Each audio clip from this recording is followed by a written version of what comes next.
Can I ask you personally, do you feel safe talking out? I mean, Hezbollah is known to exert its own justice, let's say, its own whatever you want to call it. I don't want to use bad words here, against people who disagree and speak out against them. You saw what happened to Prime Minister Rafiq Hariri. Do you feel safe taking them on? First of all, I will certainly not use the word justice or its own justice. I think we shouldn't put the name justice in your sentence, if you allow me to say that. No, but you're right. I misspoke using that word. On the other, okay.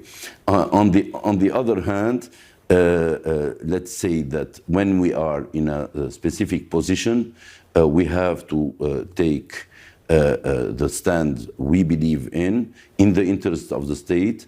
And again, I can tell you that today what Hezbollah is doing is in full breach of the law, in full breach of the commitments of the government towards its own population, its own people, to stop having a parallel movement making decisions regarding war and peace and engaging or dragging the full country into regional conflicts.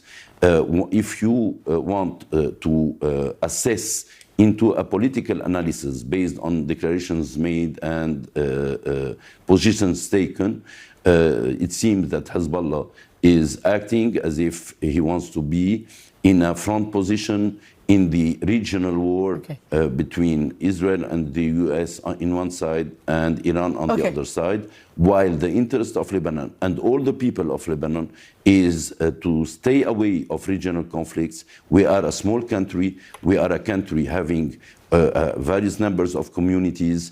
We can be a model of coexistence, and we should be a model of coexistence. And we should be a model of peace for the world and not to be dragged into the wars of the others. Okay, so I want to end on what their action means for you as this small country that should be a model of peace, because right now Israeli officials are warning that Lebanon, their action in Lebanon, could even continue beyond the war in Iran if that ever ends. This is what Israel's finance minister and well-known hardliner, extreme right, is speaking in northern Israel today said. This is Bezalel Smotrich. Take a listen now.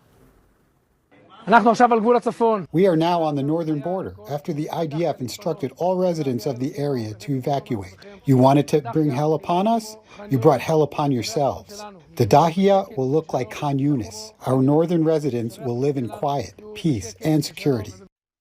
Right. Well, that's a couple of days ago, a few days ago, and he's essentially saying you're going to, you know, the southern part of Beirut there, the Dahiya, could look like Khan Yunis, which was leveled by the Israelis during their Gaza campaign. Do you worry?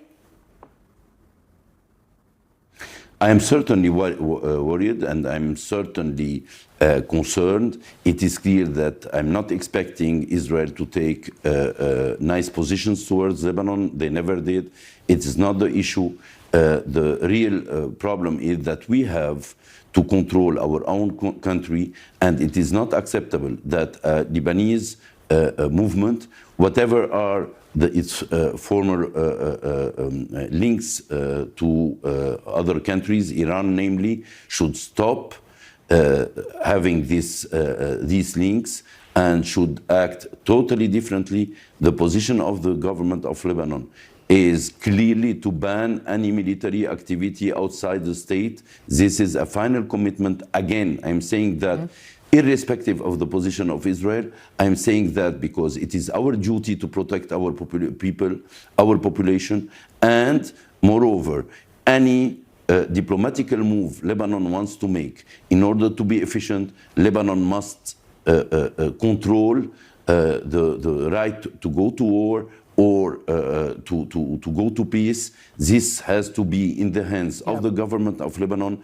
and certainly not in the hand of a movement that is acting unilaterally without taking into consideration the interest of all the country.